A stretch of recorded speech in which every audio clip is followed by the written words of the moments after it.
எப்படி வரும், யாருக்கு வரும், அதனால அவங்க உடஞ்சு போகாம இருக்காங்களா, ஃப்ரெண்ட்ஸோட சேர்ந்து ஊர் சுத்திட்டு ரொம்ப தண்ணி அடிக்கிறது, கஞ்சா அடிக்கிறது, இந்த மாதிரி மூணும் சேர்ந்து ஒரு இடத்துல தட்டி விடுது அப்படின்னு. என் மூளையில யாரோ சிப்பு வச்சிருக்காங்க, இந்த பூச்சி மூலியமா அவங்க என்கிட்ட பேசுறாங்க, இந்த டிரான்ஸ்மிட்டர் மூலியமா பேசுறாங்க, இந்த படம் என்னைய வச்சுதான் எடுத்துக்கிறாங்க.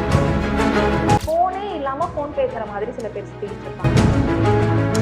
சாப்பாடு, தூக்கம் குறையும். இதுக்கு ரத்த டெஸ்டோ ஸ்கேனோ எதுவுமே கிடையாது. அந்த காலத்துல எல்லாம் இவங்கள மாதிரி ஆட்கள் எல்லாம் கட்டி போடுறது.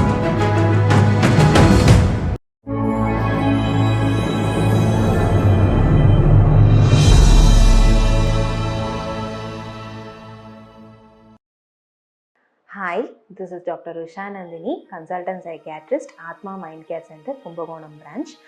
இந்த வீடியோவில் நம்ம எதை பற்றி பார்க்க போகிறோம் அப்படின்னா, காமனாக சைக்கியாட்ரியில் நிறைய பேர் பார்க்கக்கூடிய ஒரு நோய்.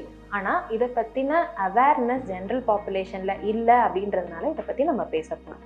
ஸ்கிசோஃப்ரெனியா அல்லது மனச்சிதைவு நோய். 24th May ஸ்கிசோஃப்ரெனியா டே கூட செலிப்ரேட் பண்ணியிருந்தாங்க. அப்போவும் இதை பற்றின பேச்சுகள் அதிகமாக இருந்தது. ஆனாலும் இதை பற்றின புரிதல் ரொம்ப கம்மியாக இருக்குது. ஸோ ஸ்கிசோஃப்ரெனியானா என்ன, மனச்சிதைவு நோய்னா என்ன, எப்படி வரும், யாருக்கு வரும், எப்படியெல்லாம் அது மேனிஃபெஸ்ட் ஆகுன்றதை பற்றி நம்ம பேசுவோம். சில பேர் நீங்கள் பார்த்துருப்பீங்க, எது உண்மை எது பொய் அப்படின்னு தெரியாம இருப்பாங்க. நம்ம காமனா பேசுவோம், தன்னால பேசிக்கிட்டு இருக்காங்க, மரத்தை பார்த்து பேசுறாங்க, காக்கா குருவியை பார்த்து பேசுறாங்க, அவனுக்கு ஏதோ பைத்தியம் பிடிச்சிருக்கு அப்படின்னு நம்ம நினைப்போம். இந்த மாதிரி ஆட்களுக்கும் மனச்சிதைவு நோய் இருக்கும். இல்ல உங்ககிட்ட பக்கத்துல உட்காந்து ஹோட்டல்ல சாப்பிடுறவங்க, பக்கத்துல ட்ரெயின்ல உட்காந்து டிராவல் பண்ணிட்டு போறவங்க, பஸ்ல கூட பேசிட்டு போறவங்க, இவங்களுக்கும் மனச்சிதைவு நோய் இருக்கலாம். நான் என்ன சொல்ல வரேன் அப்படின்னா, அந்த நோயோட சிவியரிட்டி, அதோட ட்ரீட்மெண்ட்டுக்கு ஏற்ற மாதிரி ஒருத்தவங்களோட குவாலிட்டி ஆஃப் லைஃப், அதாவது அவங்க இப்படி உங்க பக்கத்துல உட்காந்து சாப்பிட்ற அளவுக்கு கூட இருக்கலாம், அப்படின்ற அளவுக்கு அவங்களோட குவாலிட்டி ஆஃப் லைஃப் நல்லாவும் இருக்கலாம். ஸோ இந்த நோய் யாருக்கெல்லாம் வரலாம்? இதுக்கு நம்ம biological factors, psychological factors and social factors நம்ம பற்றி பார்ப்போம். பயோசைக்கோ சோஷியல் மாடல்னு சொல்லுவாங்க. ஸோ பயாலஜிக்கல் ஃபேக்டர்ஸில் பார்த்தோன்னா, சில மரபணுக்களில் சில மாற்றங்கள் வர்றதுனால மனச்சிதைவு நோய் வரலாம். இது மரபணுக்களில் மாற்றங்கள் நிறைய பேத்துக்கு இருக்கலாம். பட் ஸ்டில் அவங்களோட சைக்காலஜிக்கல் ஃபேக்டர்ஸும் சோஷியல் ஃபேக்டர்ஸும் நல்லா இருக்கு அப்படின்னா அந்த மரபணு அப்படியே அமைதியாகவே இருந்துரும். அப்போ இந்த சைக்காலஜிக்கல் ஃபேக்டர்ஸ்ல என்னென்ன, அவங்க வளர்ந்த விதம், அவங்க குடும்ப சூழ்நிலை, அவங்க ஒரு ஸ்ட்ரெஸ்ஸை ஹேண்டில் பண்ற விதம், அவங்க ஒரு பிரச்சனையை எதிர்கொள்ற விதம், அவங்களோட எதிர்ப்பு சக்தி மாதிரி ஒரு பிரச்சனையை எப்படியெல்லாம் அவங்க எதிர்கொள்றாங்க, அதனால அவங்க உடஞ்சு போகாம இருக்காங்களா அப்படின்ற விதங்கள் எல்லாம் சைக்காலஜிக்கல் ஃபேக்டர்ஸ்ல வரும். சோஷியல் ஃபேக்டர்ஸ்னு எடுத்துக்கும் போது அவங்களோட குடும்ப சூழ்நிலை, அவங்க இருக்கிற அந்த ஒரு பிரச்சனை, லைக் அவங்களோட ஃபினான்ஷியல் ப்ராப்ளம்ல இருக்கிறாங்களா, இல்லைன்னா அவங்க ஃப்ரெண்ட்ஸோட சேர்ந்து ஊர் சுத்திட்டு ரொம்ப தண்ணி அடிக்கிறது, கஞ்சா அடிக்கிறது, இந்த மாதிரி இருக்காங்களா, இந்த மாதிரி எல்லாம் பண்ணினாங்க அப்படின்னா அவங்களுக்கு அந்த மரபணு அமைதியா இல்லாம மனச்சிதைவை ஏற்படுத்தக்கூடிய நிலைமையிலையும் வந்துடும். ஸோ அந்த biological factors, psychological factors, social factors மூணும் சேர்ந்து ஒரு இடத்துல தட்டி விடுது அப்படின்ற மாதிரி இருக்கிறப்போ அவங்களுக்கு அந்த இடத்துல ட்ரிகர் ஆகி ஸ்கிசோஃப்ரெனியா வந்துடுது. ஸ்கிசோஃப்ரெனியா வரும்போது அவங்களுக்கு எது நிஜம் எது பொய்ன்னு தெரியாத மாதிரி, என் மூளையில யாரோ சிப்பு வச்சிருக்காங்க, இந்த பூச்சி மூலியமா அவங்க என்கிட்ட பேசுறாங்க, இந்த டிரான்ஸ்மிட்டர் மூலியமா பேசுறாங்க, நான் நினைக்கிறதெல்லாம் எல்லாருக்கும் தெரிஞ்சிருது, நான் நினைக்கிறதெல்லாம் டிவியில வருது, நான் நினைக்கிறதெல்லாம் படத்துல எடுக்கிறாங்க, இந்த படம் என்னைய வச்சுதான் எடுத்துக்காங்க, இப்படியெல்லாம் அவங்களோட எண்ணங்கள் அதெல்லாம் மாறும். அதே மாதிரி பக்கத்துல யாருமே இல்லைனாலும் அவங்க பேசுறது எனக்கு கேக்குது. அது சிப்பு மூலியமா இருக்கலாம், எது மூலியமாவும் இருக்கலாம், அவங்க பேசுறது எனக்கு கேக்குது. போனே இல்லாம போன் பேசுற மாதிரி சில பேர் சுத்திக்கிட்டு இருப்பாங்க.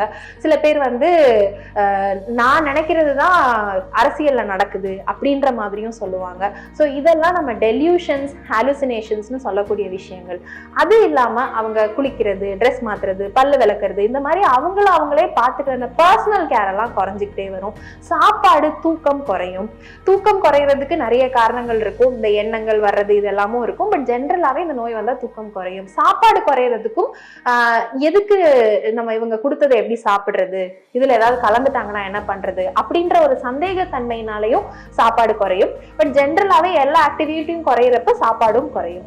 ஸோ இந்த மாதிரி இருக்கிறதோட சேர்த்து சில பேத்துக்கு வந்து கையெல்லாம் ஒரு மாதிரி வச்சுக்கிறது, வாயெல்லாம் ஒரு மாதிரி பண்றது, புடிச்சு வச்ச பிள்ளையார் மாதிரி உட்கார்ந்த இடத்துல உட்கார்றது, இல்ல வந்து அவங்க பேச ஆரம்பிச்சாங்கன்னா என்ன பேசுறாங்கன்னே தெரியாம வாய் தடவை பேசிக்கிட்டே போறது, இதெல்லாமும் ஒரு டிஸ்ஆர்கனைஸ்டு திங்கிங், டிஸ்ஆர்கனைஸ்டு பிஹேவியர் அப்படின்ற மாதிரியும் வரும். ஸோ இந்த விஷயங்களை வச்சு நம்ம ஸ்கிசோஃப்ரினியா நம்ம டயக்னோஸ் பண்றோம். இதுக்கு ரத்த டெஸ்டோ ஸ்கேனோ எதுவுமே கிடையாது. தயவு செஞ்சு இதுல எல்லாம் போய் நீங்க வந்து செலவு பண்றதை நிறுத்துங்க.